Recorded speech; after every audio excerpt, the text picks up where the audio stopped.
All right, welcome everybody to Detroit Tesla. I'm making this video because I'm a current Plaid owner and I felt like I wanted to share my opinion after gathering everything for the last week or two based on available information for both vehicles. So, as you can see from the image on the screen, we are comparing the Model S Plaid non-track package to the Lucid Sapphire that is apparently about to make its rounds and do customer deliveries. So, first up, we have the pricing, and some of you might start to chuckle a little bit when this is broken down, but the Lucid Sapphire starts at $249K and the Model S Plaid starts at $89K. I know that says Sapphire, but keep in mind, I'm just an amateur YouTuber that is just putting this stuff out for you guys to go ahead and watch. Now, that is a $159K difference right off of the bat.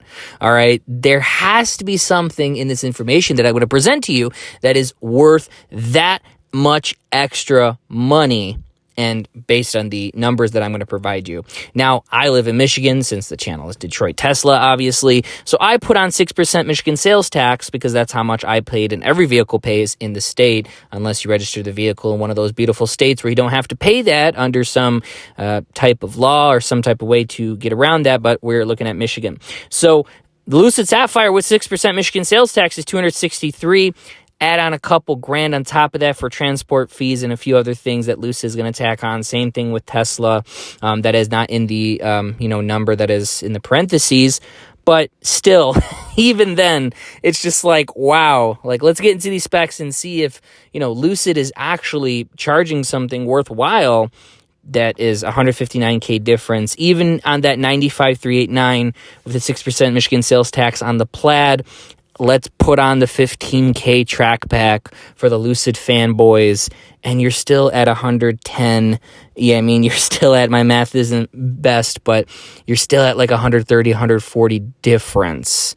Like, it's just, crazy, the numbers, crazy of the difference. So let's see what Lucid has to offer. First thing that everybody wants to know is we're going to jump right into performance. Sapphire 0 to 61.89, Plaid 1.99. Now, the Lucid fanboys can correct me on this. I do believe that is with 1 foot rollout, or possibly not, but I'm pretty sure on the Lucid end. Top speed is 204. On the Sapphire, Plaid 203. Now, I know you Lucid fanboys might come say, but people advertise the 200 on their website. Yes, that is correct. They do. But there are plenty of videos of people on the Autobahn with the track pack and the 200 unlock that when you convert 328 kilometers per hour on the basic math, you will see that it's actually 203. So that's where that number is coming for. Horsepower, 1,234 and 1,020 advertised. Wheel horsepower is not confirmed because nobody has dynoed a Sapphire, but there is a video of a company that has dynoed the Model S Plaid, and it showed 1,100 horsepower. The rumor is they lose between 20 to 40 horsepower every 10% loss on the Plaid, which makes complete sense. But the thing is this, the important thing that everybody measures their bananas with, especially the guys, the quarter mile, 8.9 in the quarter mile for the Lucid Sapphire and 9.2 for the Plaid. 0.3 difference, 157K, 150K, I'm probably off of that number from the last slide, difference on this freaking car, and the Lucid fanboys are going crazy. Oh gosh, like I don't even know where to begin with that. It's just like, you're going to charge that much for a car and have that much of a difference and claim to have a little bit much power. And I know 0.03 is big in racing, but as you'll see from this clip right here that I'm about to play,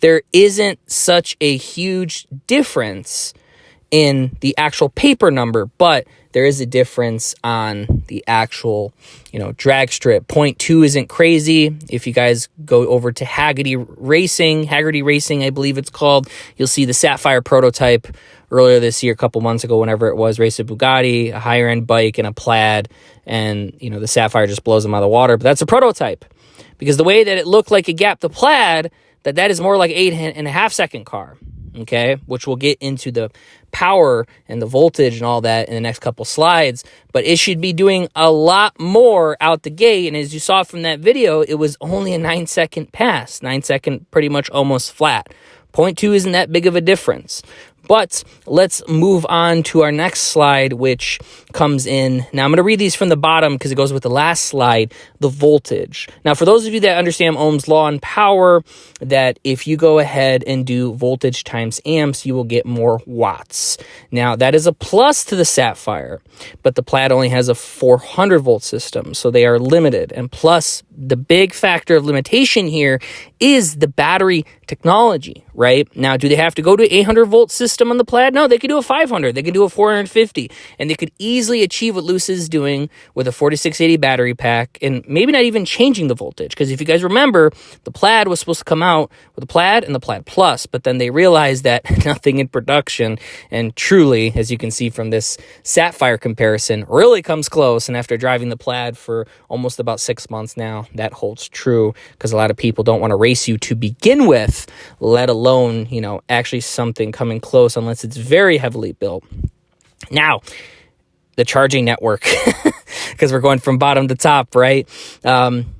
NACS stands for North American Charging Standard. That is what Tesla calls their charging network, the supercharging network, because they are going to open it to everybody. Everybody is hopping on to the Tesla NACS except Lucid, because they want to fight it. Peter Rawlinson wants to fight it. He says we have better tech than Tesla, blah, blah, blah. All this crap that he's, spewing, all this nonsense, which is fine. He has a right. But you're not going to beat Tesla and the infrastructure, because they built it first before they released the early Model S's. And now it is growing to be even more crazy, even more and more bigger. And they're building 5 or 10 of them a day, a week, some crazy number like that. And it's continuing to grow, especially with V4 superchargers. And what is the alternative to the Sapphire, or essentially the Plaid and charging network? That's usually Electrify America, EVgo, and as you guys have heard from many different owners, from the Ford Lightning, the other Lucids that are below that, and all these other different brands, they're companies that are third party, that are not with Tesla, right? I will preach this till I am blue in the face, that the same team that develops the chips in the Tesla, the charging infrastructure, the software, the performance, the payment method, even somebody that runs the records and is able to automate that for sending receipts to people in Teslas, is all under one room when they think about making these cars. And they work together.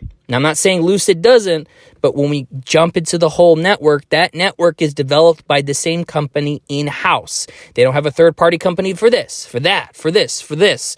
All the different things that are in the vehicle, including charging infrastructure and charging network. If you guys want me to make a separate video on that, let me know in the comment section below, and I could talk about even Jim Farley being, coming out and saying on a famous Instagram reel that it is, a reason why we're behind Teslas, because they have to go to Bosch and get permission to rewrite software for their seat control module. But anyways, on to the next slide. Oh boy, this is a fun one. Infotainment and technology. Now, I'm just going to play you a clip here from a fellow YouTuber, Out of Spec Dave, and why he recently sold his, essentially Sapphire, right? And I just wanted you to go ahead and see this. And correction there, Lucid. So wanted you guys to go ahead and see that, right? And the problem is that if I go over to navigation in this car, and I'm just hitting it for the first time this morning. It's coming up. Come on. You can do it. You can do it. Come on. All right.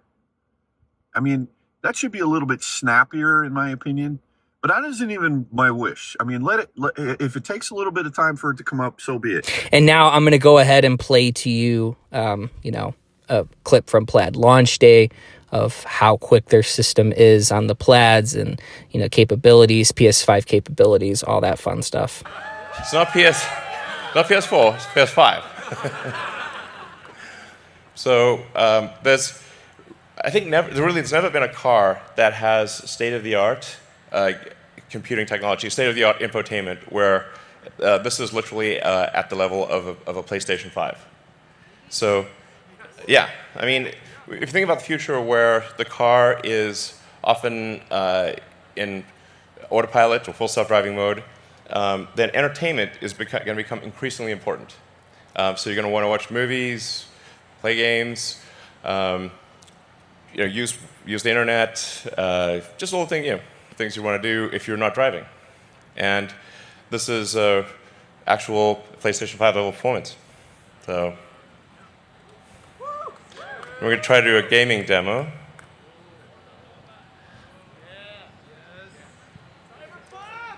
Yes. It can play Cyberpunk. So this is somebody playing the car right now. This is playing live. Yeah. So it's like pretty great, So have fun in the game. It's gonna be great. So, all right. So high frame rate will do 60 frames a second with state-of-the-art games. And of course, as you saw, it's just not even a comparison. He has to wait for his Lucid to like actually bring up what he needs to bring up. Like I would lose my mind if I paid let alone 100K, let alone 250K to have such bad software, because they talk about luxury. I hate to break it to the world and the Lucid fanboys, but if you're going to have luxury, you're going to have it in tech and make sure it actually works, right?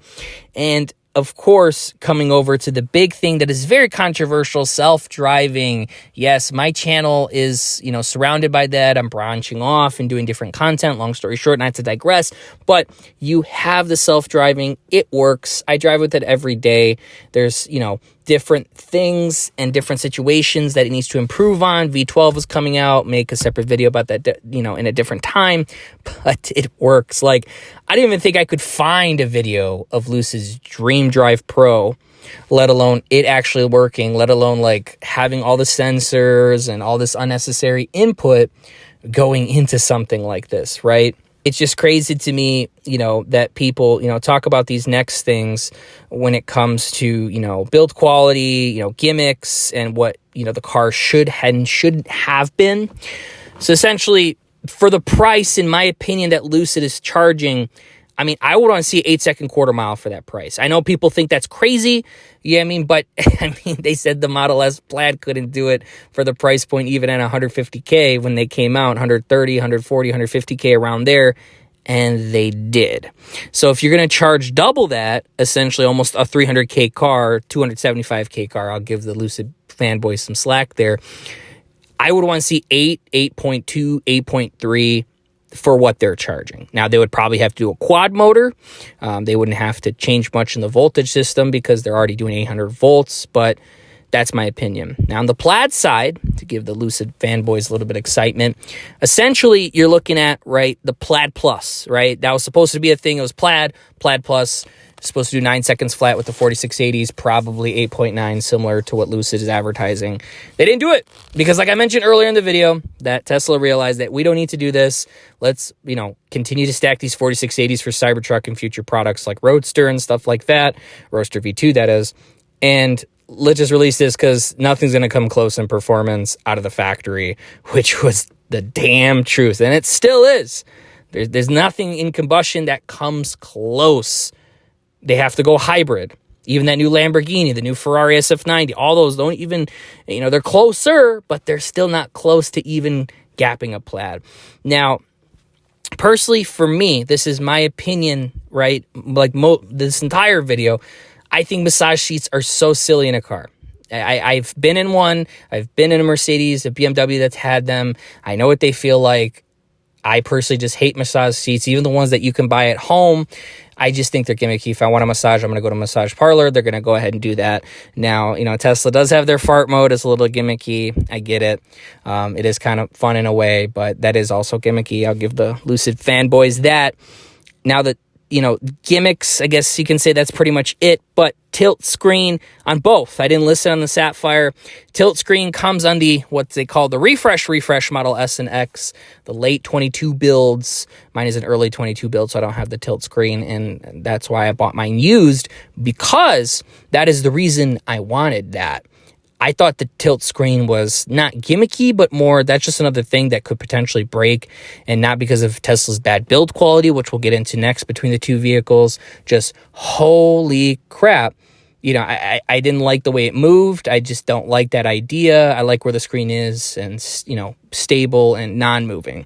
Now, the Sapphire has something similar with the screen that's towards the bottom. You press a button, it goes in and out. That is just a problem waiting to happen, and it's going to happen. Give it some time, Lucid fanboys. It's coming. Trust me. They said the same thing about Rivian's charge port. You know what I mean? And that's already having problems.